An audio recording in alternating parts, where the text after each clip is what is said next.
Olá pessoal, começando a responder aí algumas questões que fizeram no Instagram, tentando simplificar alguns entendimentos técnicos aí de governo, de orçamento.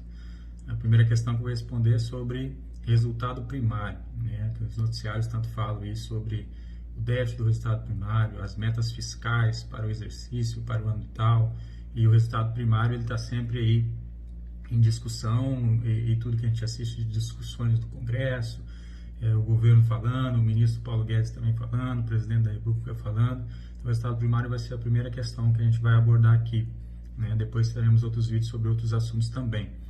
Bom, o resultado primário ele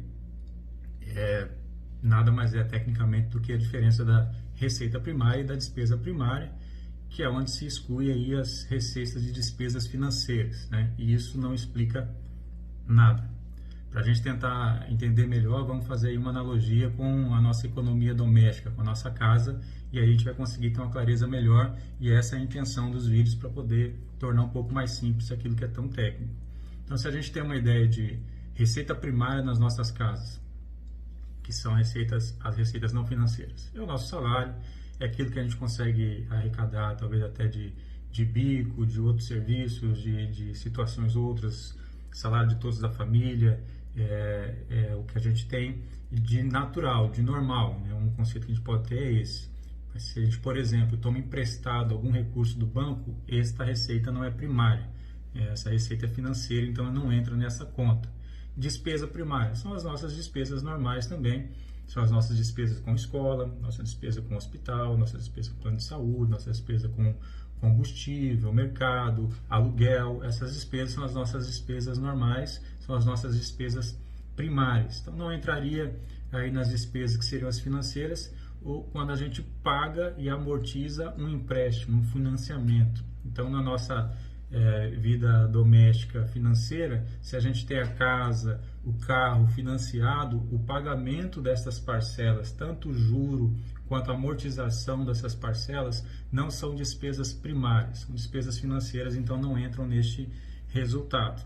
Então, quando a gente escuta os telejornais falarem que o governo, em 2019, alcançou um resultado primário deficitário de 95 bilhões de reais, isso significa que as despesas foram maiores do que as receitas primárias, em 95 bilhões de reais. Ok, mas qual o tamanho da gravidade, por que se fala tanto nisso? Pelo que a gente acaba de falar, se exclui as receitas e despesas financeiras. Então, quando o governo tem um déficit de 95 bilhões, está se dizendo que o que ele arrecadou durante o ano de 2019 não foi suficiente para pagar as suas despesas normais, funcionários públicos, estradas, hospitais, a parte de agricultura, todas a sua programação de políticas públicas, o recurso arrecadado não foi suficiente para pagar essas despesas. Então, ao final do exercício, ele pode fazer duas coisas. Ou ele vai se endividar com os seus fornecedores, com aqueles que venderam remédio, com aqueles que construíram edifícios, com aqueles que pavimentaram, ou vai atrasar salário do servidor público, ou então ele vai tomar emprestado dinheiro, né, aumentando também a dívida. São duas maneiras de se aumentar a dívida, uma com os seus próprios credores e outra com questão de emissão de títulos, e isso a gente vai ver em outro vídeo sobre a dívida pública. Então ele tem que tomar emprestado.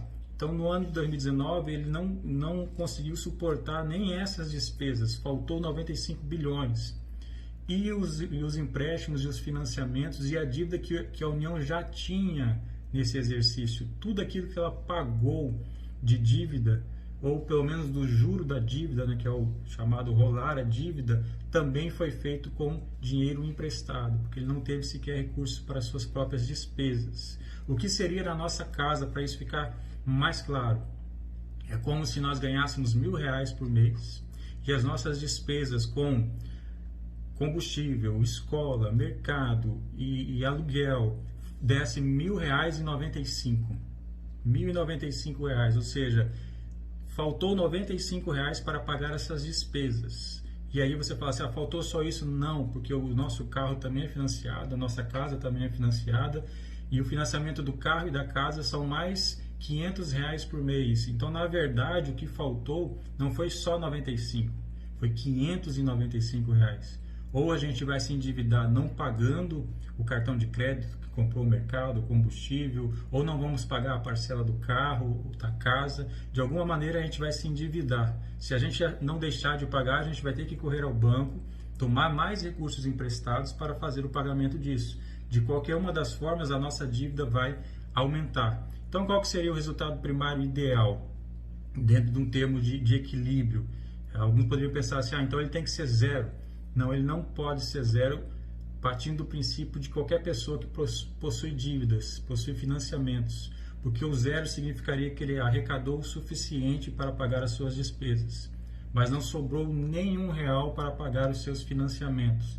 Então, o ideal de um resultado primário é que ele seja superavitário o suficiente para pagar também os seus compromissos financeiros. Então, ele precisa gastar menos do que arrecada, ao ponto de ter recursos para pagar as suas dívidas, para evitar que essas dívidas voltem a aumentar cada vez mais. Então, o resultado primário, de maneira um pouco mais simples, é isso. Nos próximos vídeos a gente vai vir falar um pouco sobre dívida pública. Se ficou ainda alguma dúvida, alguma questão, pode colocar aí nos comentários que a gente vai interagindo com vocês.